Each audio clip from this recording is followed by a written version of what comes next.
दोस्तों, हमेशा से हम लोगों ने बस यही सुना है कि जो हमारी किस्मत में है वही हमें मिलेगा, ना उससे ज़्यादा और ना ही उससे कम।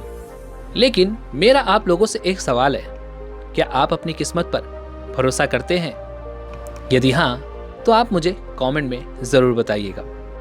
तो दोस्तों, आज की ये कहानी थोड़ी सी लंबी ज़रूर हो सकती है, लेकिन यकीन रखिएगा, आपको इस कहानी के अंत तक ये ज़रूर पता चल जाएगा कि आपकी किस्मत आपके लिए कितना मायने रखती है, आपकी किस्मत होती है या नहीं। किसी नगरी में एक व्यक्ति रहा करता था। वह किसान था। उसे लगता था कि उसकी किस्मत सबसे खराब है। जब भी वह कुछ करने की कोशिश करता तो सब कुछ गड़बड़ हो जाया करता। वह हमेशा अपने आप से नाखुश रहता था। उसे लगता था कि इस दुनिया में सबसे बुरी किस्मत उसी की है, बाकी सभी की किस्मत उससे कहीं ज़्यादा अच्छी है। उसने अपने खेतों में काम किया, बढ़िया फसल उगाई, लेकिन इत्तेफाक से उस समय खूब जोरों की बारिश होने लगी और उसकी पूरी की पूरी फसल खराब हो गई। हालांकि उसके साथ में और भी बाकी किसानों की भी फसलें पूरी तरह से नष्ट हो चुकी थी, लेकिन उसे तो बस यही लग रहा था कि उसी की किस्मत खराब है और उसी के साथ ये सब हुआ है। कुछ महीनों बाद उस व्यक्ति की शादी हो गई। शादी को धीरे धीरे 5 साल बीत चुके थे, लेकिन अभी तक उसे कोई बच्चा नहीं हुआ। वह फिर से यही सोचने लगा कि उसी की किस्मत खराब है। वह मन ही मन अपनी किस्मत को दोष देने लगा और काफी ज्यादा परेशान भी रहने लगा। लेकिन कुछ दिनों बाद उसने ये सब भुलाकर अपने खेतों में फिर से काम करना शुरू किया।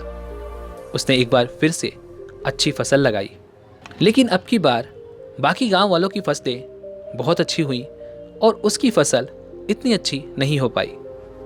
और अब की बार उसके सब्र का बांध टूट गया। वह कहने लगा, अब तो मुझे पूरा विश्वास है कि भगवान ने जानबूझकर मेरी किस्मत ऐसी लिखी है। वह व्यक्ति भगवान को कोसता रहता, उन्हें हर चीजों के लिए दोष देता रहता, और अब उसने ठान लिया था कि वह इसका समाधान ढूंढ कर ही रहेगा, जिसका समाधान ढूंढने के लिए वो कई ज्ञानियों से मिला। और जो कुछ भी उन ज्ञानियों ने उसे बताया, उसने वह सब कुछ किया। उसके बाद अगले साल उसकी फसल बहुत अच्छी हुई और वह यह सोचकर बड़ा प्रसन्न हो रहा था कि अब तो सब कुछ ठीक हो चुका है। अब मेरी किस्मत बदल चुकी है। अब मेरी किस्मत में ऐसा कुछ नहीं होगा जिससे मुझे नुकसान हो। वह और बाकी सारे गांव वाले बड़ी खुशी खुशी अपना अनाज लेकर के शहर बेचने के लिए जा रहे थे। तभी अचानक रास्ते में कुछ डाकुओं ने उनकी फसल लूट ली। सभी किसान अपनी जान बचाकर वहां से भागने लगे।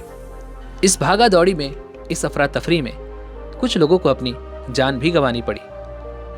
वह व्यक्ति किसी तरह से अपनी जान बचाकर घर वापस आया तो उसे पता चला कि उसके माता पिता एक साथ इस दुनिया से जा चुके हैं। यह खबर सुन वह पूरी तरह से टूट गया। वह अब पूरी तरह से निराश हो चुका था। अब उसके मन में कोई भी आशा की किरण नहीं नजर आ रही थी। अब उसे पूरा यकीन हो चुका था कि वह चाहे कुछ भी कर ले, अब उसकी किस्मत कभी नहीं बदल सकती।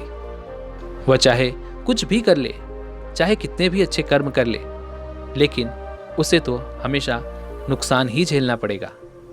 उसने मन ही मन यह निश्चय कर लिया था कि इस दुनिया में अगर किसी की किस्मत सबसे खराब है तो वह उसी की है। अब उसने सारे काम धंधे छोड़ दिए थे। अब उसका मन किसी भी काम में नहीं लगता था। जब भी उसकी पत्नी उसे कुछ करने के लिए कहती तो वह यह कहकर टाल देता कि क्या फायदा, आखिर में मुझे ही नुकसान झेलना पड़ेगा, तो इससे तो अच्छा यही है कि मैं कुछ ना करूं। एक दिन संध्या का समय था। वह काफी गुमसुम होकर अपने खेत के किनारे बैठा हुआ था। उस खेत के किनारे पर एक नारियल का पेड़ था। एक दूसरा व्यक्ति उसी रास्ते से होकर गुजर रहा था। तभी जैसे ही वह नारियल के पेड़ के नीचे आया, नारियल अपने आप टूटकर उसके ऊपर गिर पड़ा। यह देख किसान को बड़ी ही सहानुभूति मिली। वो सोचने लगा कि लगता है इसकी भी किस्मत मेरी ही तरह खराब है। वह तुरंत उस आदमी के पास पहुंचा। उसने उस व्यक्ति से कहा, लगता है तुम्हारी किस्मत भी बहुत खराब है, तभी तो तुम इतने आराम से जा रहे थे और अचानक तुम्हारे सर पर यह नारियल आ गिरा। तभी वह दूसरा व्यक्ति कहता है, किस्मत ये क्या होती है? इसके बारे में मुझे कुछ नहीं पता। पहले मैं भी ऐसा सोचता था कि मेरे पास किस्मत है, लेकिन जब मैं एक संत से मिला, उन्होंने मेरी किस्मत मुझसे ले ली। अब मेरे पास कोई किस्मत नहीं है, तो वो अच्छी है या बुरी ये मुझे कैसे पता? लेकिन फिर भी अगर तुम अपनी किस्मत आजमाना चाहते हो, अपनी किस्मत को बदलना चाहते हो, तो मेरे पास कोई है जो तुम्हें किस्मत बदलने का सूत्र दे सकता है। यह सुन वह किसान उस व्यक्ति से कहता है कि बताओ मुझे वो गुरु कहाँ मिलेंगे? मैं भी उनसे मिलना चाहता हूँ और अपनी किस्मत के बारे में उनसे जानना चाहता हूँ, और मैं उनसे ये भी जानना चाहता हूँ कि क्या मेरी किस्मत ही खराब है? क्या मैं इसे बदल नहीं सकता? यह सुन वह आदमी उस किसान को एक रास्ता बताता है, एक जगह बताता है जहां पर वो गुरु उसे मिलेंगे। अगले दिन सुबह सुबह वह किसान अपने लिए कुछ खाना लेता है, कुछ सामान लेकर वह उस रास्ते की ओर चल पड़ता है। काफी समय चलने के बाद उसे एक जंगल के रास्ते से होकर गुजरना पड़ता है, और जब वह जंगल के रास्ते से होकर गुजर रहा था, तभी कुछ लुटेरों ने उसे आकर पकड़ लिया, उसका सारा सामान छीन लिया और उसकी पोटली खोलकर देखी तो वह भी अपना माथा पीटने लगे और कहने लगे, मेरी ही किस्मत खराब है। इतने दिनों के बाद कोई ऐसा मिला जिससे हम कुछ लूट सकें, लेकिन यह व्यक्ति भी केवल कुछ खाना और कुछ कपड़े लेकर के जा रहा है। किसान ने जैसे ही यह बात सुनी, वह बड़ा प्रसन्न हुआ। वह उस लुटेरे से कहने लगा, क्या कहा तुमने? तुम्हारी भी किस्मत खराब है? लेकिन मुझे तो लगता था कि मेरी ही किस्मत खराब है। तभी लुटेरे ने कहा, यदि तुम जैसे लोग यहां से आते जाते रहेंगे तो भला मेरी किस्मत कैसे अच्छी हो सकती है?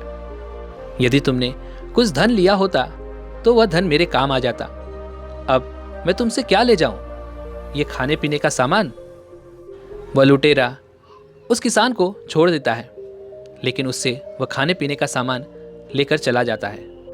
उन लुटेरों से छूटने के बाद वह किसान अपने रास्ते पर आगे बढ़ना शुरू कर देता है, लेकिन अब उसके पास कोई खाना पीना नहीं रह गया था और अब आगे चलकर उसे भूख भी लग गई थी। चलते चलते पूरा दिन बीत चुका था और अभी तक उसे खाने के लिए कुछ नहीं मिला था। थोड़ी दूर और आगे जाने के बाद उसे एक भिखारी दिखाई दिया। वह भिखारी कुछ खाना लेकर बैठा हुआ था। यह देख किसान के मुंह में पानी आ गया। वह उस भिखारी के पास पहुंचा और उससे कहने लगा कि क्या आप मुझे थोड़ा सा खाना दे सकते हैं? मैं खाना लेकर निकला था, कुछ लुटेरों ने मेरा खाना छीन लिया और अब मुझे बहुत जोरों की भूख लगी है और मेरे पास अब पैसे भी नहीं है कि मैं कुछ लेकर खा सकूं। यदि आप मुझे थोड़ा सा खाना दे दें तो आपकी बहुत कृपा होगी। इस पर भिखारी कहता है कि मैं सोच ही रहा था आज मैं ये खाना खा पाऊंगा या नहीं, और देखो तुम आ टपके। मैं एक भिखारी हूं और मुझे रोज भीख मांगनी पड़ती है। भूख क्या होती है ये मुझे पता है, और भूख से तड़पना क्या होता है ये भी मुझे पता है। वैसे भी मैंने सुबह का नाश्ता किया था। ये खाना तुम ही ले लो और इसे खा लो। उस किसान ने खुशी खुशी उस भिखारी से वह खाना ले लिया और खाना खाकर उस भिखारी का धन्यवाद किया और अपने रास्ते पर आगे की ओर चल पड़ा। लेकिन मन ही मन वह अपने आप को कोस रहा था, अपनी किस्मत को दोष दे रहा था। वह कह रहा था कि आज मेरे कैसे दिन आ गए हैं कि मुझे एक भिखारी से भीख मांगकर खाना पड़ा। किसान जैसे जैसे आगे बढ़ता जा रहा था, उसके पेट भरने का अब कोई साधन नहीं बचा था। जहां वह भीख मांग सकता था, भीख मांग कर खाता था, और जहां कहीं पर भी उसे कोई काम मिल जाता था, तो वह काम करके थोड़े से पैसे इकट्ठा करता और फिर उससे भोजन कर लिया करता था। इसी प्रकार उसे पूरे 12 दिन बीत चुके थे और 12 दिन की यात्रा करने के बाद आखिरकार वह उस आश्रम पर पहुंच ही गया जहां वह संत रहा करते थे। उसने देखा कि उस आश्रम से एक महान राजा बाहर आ रहा था। उसने आश्रम के एक सन्यासी से कहा कि यह कौन है। इस पर सन्यासी ने जवाब देते हुए कहा, यह इस राज्य के राजा हैं। इन्हें लगता है कि इनकी किस्मत बहुत खराब है, जिस कारण वो यहां पर आए थे। इस पर किसान मन ही मन ये सोचने लगा कि राजा के पास तो सब कुछ होता है, धन दौलत वैभव, फिर इन्हें ऐसी क्या कमी हो गई थी जिस कारण इनको ऐसा लग रहा है कि इनकी किस्मत खराब है। उसने उस सन्यासी से पूछा कि आखिर ये क्यों आए थे, इन्हें ऐसा क्यों लगता है कि इनकी किस्मत खराब है। तभी वह सन्यासी कहता है कि ये जब भी किसी युद्ध में लड़ने जाते हैं तो वहां से हार कर ही वापस आते हैं और यही वो कारण है जिससे इन्हें लगता है कि इनकी किस्मत ही खराब है। तभी वह किसान कहता है कि किस्मत तो मेरी भी खराब है, इसीलिए तो मैं इस आश्रम में आया हूं ताकि मैं उन गुरुवर से मिल सकूं जो किस्मत बदलने का सूत्र देते हैं। किसान के मुख से यह बात सुनकर सन्यासी किसान से कहता है, क्या वाकई में तुम्हें लगता है तुम्हारी किस्मत खराब है? तुम इतने दिनों की यात्रा करके बस यहां पर इन गुरुवर से मिलने आए हो ताकि वह तुम्हें कोई ऐसा सूत्र दे दें जिससे तुम्हारी किस्मत बदल जाए। वह किसान कहता है, हाँ, मैं बिल्कुल इसीलिए आया हूं। तभी वह सन्यासी कहता है कि यहां से उल्टे पांव लौट जाओ, क्योंकि यहां पर तुम्हें ऐसा कोई सूत्र नहीं मिलने वाला।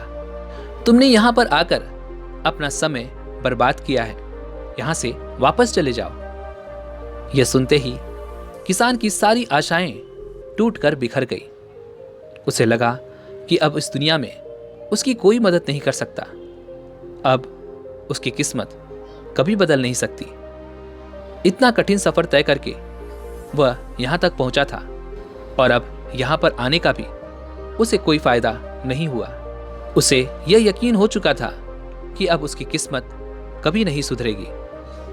वह आश्रम के द्वार से वापस घर की ओर लौटने लगा। तभी उसके मन में अचानक एक बात सूझी। वह सोचने लगा कि भले ही मेरी किस्मत ना बदले, भले ही मेरे जीवन में कुछ भी अच्छा ना हो, अब मेरी किस्मत सुधरेगी या नहीं ये तो मैं नहीं जानता। अपनी किस्मत को सुधारने के लिए मैंने बहुत भाग दौड़ भी कर ली है, तो अब जैसी भी मेरी किस्मत है वो मुझे स्वीकार है।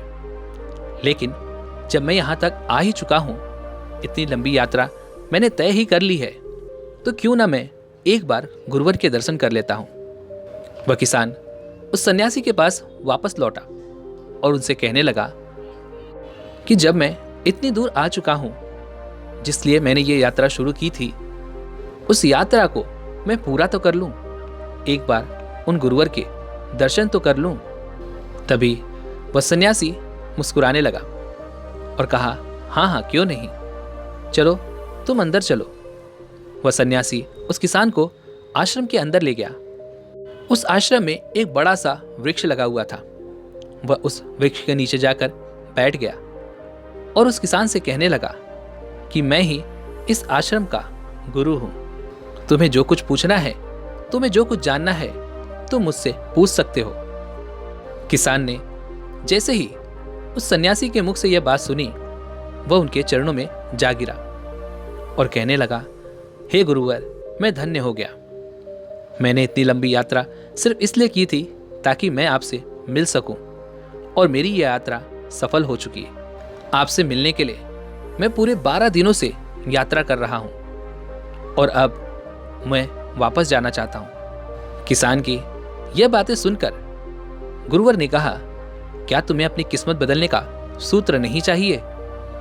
किसान ने कहा, अपनी यात्रा में मैंने देखा कि दूसरों को लूटने वाले लुटेरों की किस्मत भी खराब है।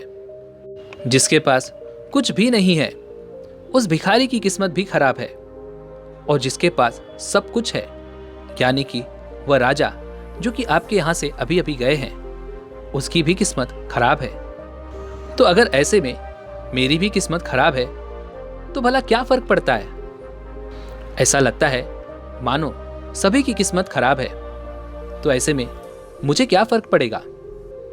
यह बात सुन गुरुवर मुस्कुराने लगे और किसान से कहते हैं कि यह किस्मत क्या होती है जिसे हम किस्मत कहते हैं? इसका अर्थ क्या है? किसान कहता है कि हमारे नसीब में जो कुछ लिखा है वही हमें मिलेगा, इसे ही हम किस्मत कहते हैं। तभी गुरुवर मुस्कुराने लगे और किसान से कहते हैं कि किस्मत किसी की नहीं होती, ये तो हमारी इच्छाएं होती हैं जिन्हें हम पूरा करना चाहते हैं।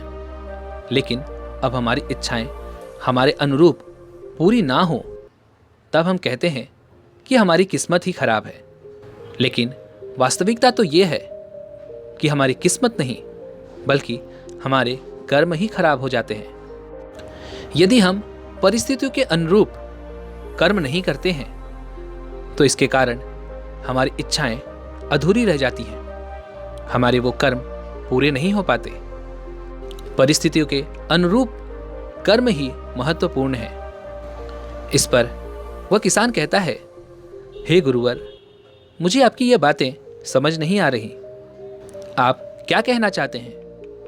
क्या आप ये कहना चाहते हैं कि हमारी किस्मत पहले से लिखी नहीं होती?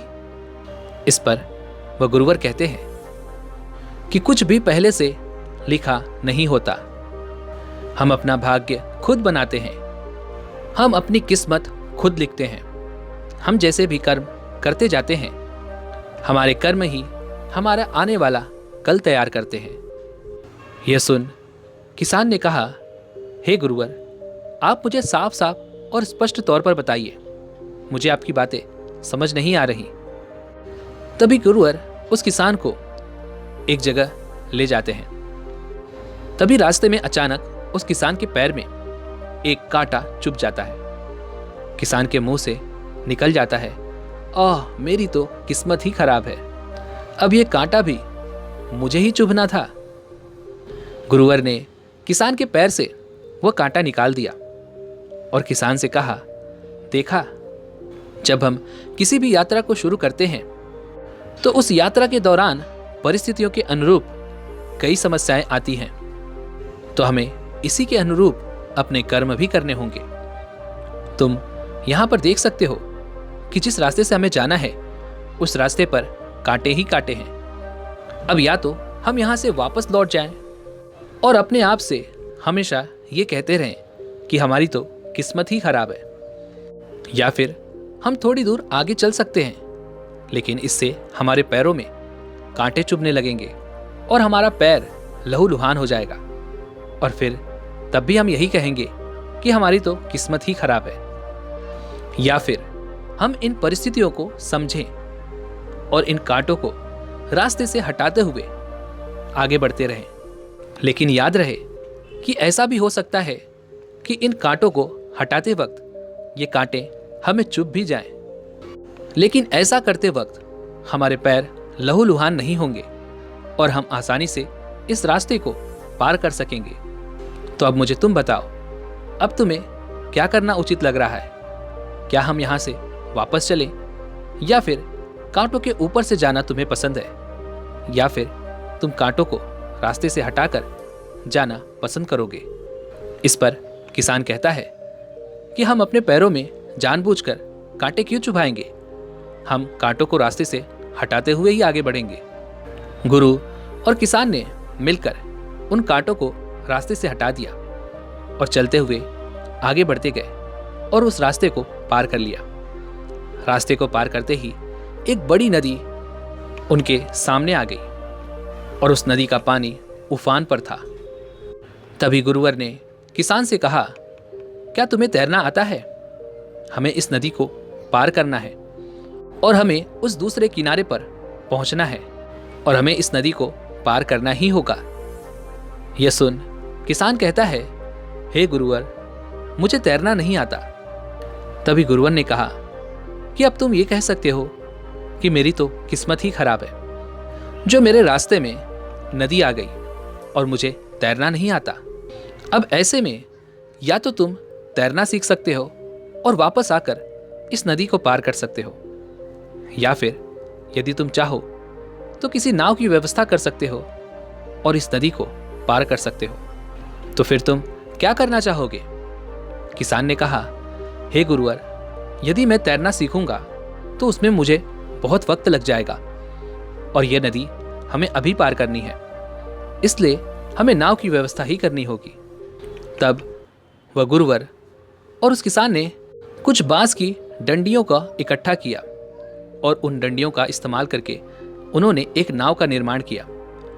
नाव पर बैठकर वह नदी के दूसरे किनारे पर जा पहुंचे। जैसे ही वह गुरुवर और वह किसान उस नदी को पार कर लेते हैं, तभी किसान गुरुवर से कहता है, हे गुरुवर, क्या होता अगर बीच में ही बाढ़ आ गई होती? क्या होता हमारी नाव बीच में ही डूब गई होती तो हम दोनों डूब जाते? तब क्या होता? तब क्या हमारी किस्मत खराब नहीं होती? तब क्या हम ये नहीं कह सकते थे कि हमारी किस्मत खराब है? तभी गुरुवर ने उस किसान के इस सवाल का जवाब देते हुए कहा, बिल्कुल नहीं। जब तक हम जीवित हैं, जब तक हमारा ये जीवन है, तब तक कोशिश और प्रयास हमें करते रहना चाहिए। जीवन को बचाने का प्रयास जरूरी है, लेकिन जीवन कभी बचता नहीं। किसी का भी जीवन आज तक नहीं बचा है। अगर हम जिंदा रहते हुए भी जिंदा रहने का प्रयास करें तो हम कभी भी जीवन जी नहीं सकेंगे। और इस प्रकार का जीवन मुर्दों के समान जीवन जीना है। यदि तुम चाहते तो तुम नदी के किनारे पर ही रुक सकते थे और नाव डूबने का जो खतरा तुम्हें दिखाई पड़ रहा था, इसकी संभावनाएं भी खत्म हो जाती, या फिर नदी में बाढ़ आने की संभावनाएं, या फिर नदी में डूब जाने की संभावनाएं, ये सारी संभावनाएं वहीं पर खत्म हो जाती।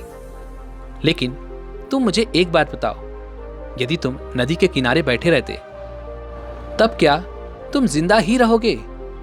इसका कोई प्रमाण है? किसान ने कहा, हाँ गुरुवर, आप बिल्कुल ठीक कह रहे हैं। यदि मैं नदी के किनारे पर रुकने का निश्चय करता भी, तब भी इसके कोई प्रमाण नहीं थे कि मैं जिंदा ही रहता। मुझे आपकी बात समझ में आ गई है। गुरु ने किसान को आगे का रास्ता दिखाया और कुछ दूर आगे चलने के बाद किसान को एक बहुत बड़ा पहाड़ नजर आया और वह पहाड़ इतना कटीला था कि यदि किसान उस पर चढ़ाई करता तो मृत्यु निश्चित थी। गुरुवर ने किसान से कहा, तुम चाहो तो यहां से वापस जा सकते हो, यह मानकर कि तुम्हारी किस्मत खराब है, क्योंकि रास्ते में इतना बड़ा पहाड़ जो आ गया। तुम इस रास्ते को पार कर लेते यदि यह पहाड़ बीच में ना आता और तुम अपनी मंजिल तक भी अवश्य पहुंच जाते। तभी किसान उन गुरुवर से कहता है, हे गुरुवर, इस पहाड़ की दूसरी तरफ ऐसी कोई मंजिल नहीं है जिसे मैं पाना चाहता हूं, और जो कुछ मुझे सीखना था, जो मंत्र मुझे चाहिए था, वो आपने मुझे दे दिया।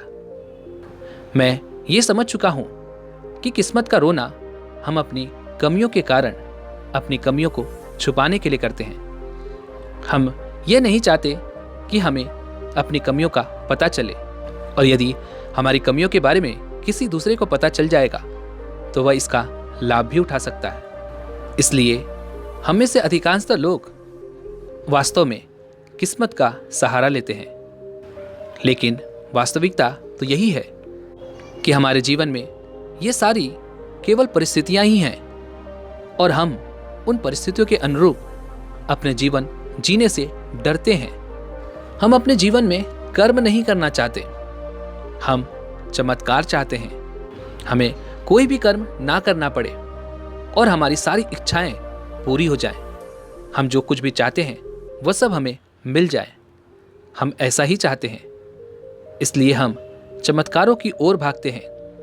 हम भाग्य बदलने का सूत्र ढूंढते हैं, जबकि वास्तविकता यही है कि किसी का भी भाग्य स्थिर नहीं है। हम जैसे कर्म करते हैं वैसा ही हमारा भाग्य बनता है और हमारे कर्म के अनुसार ही हमारा भाग्य बदलता रहता है।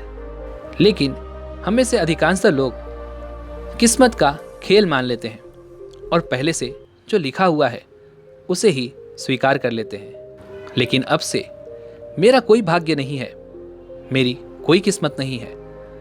मेरे सामने जो भी परिस्थितियां हैं और जो भी कर्म हैं, उनके अनुरूप ही मुझे कर्म करने होंगे, उनके अनुरूप ही मुझे चलना चाहिए।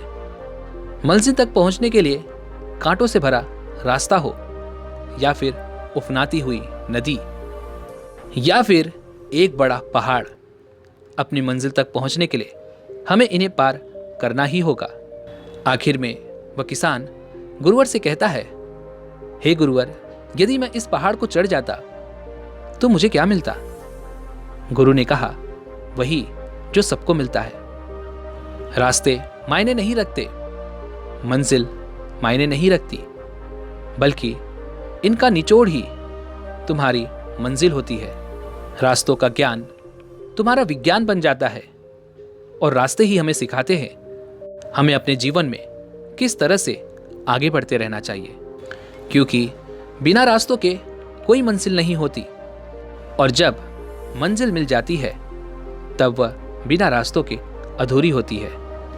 इसलिए किस्मत पर छोड़कर अपने कर्मों से भागिए मत, बल्कि अपने कर्मों को करते जाइए, क्योंकि यही वो कर्म है जो आपको आपकी मंजिल तक पहुंचाने में मदद करेंगे।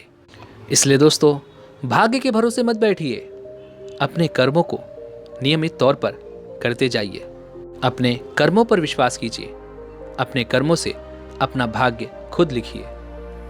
उम्मीद है कि आपको आज की ये वीडियो ज़रूर पसंद आई होगी, तो वीडियो को लाइक और अपने दोस्तों के साथ शेयर जरूर कीजिएगा और हमें ऐसे ही सपोर्ट करने के लिए चैनल को सब्सक्राइब और घंटी बटन को भी ज़रूर दबा दीजिएगा।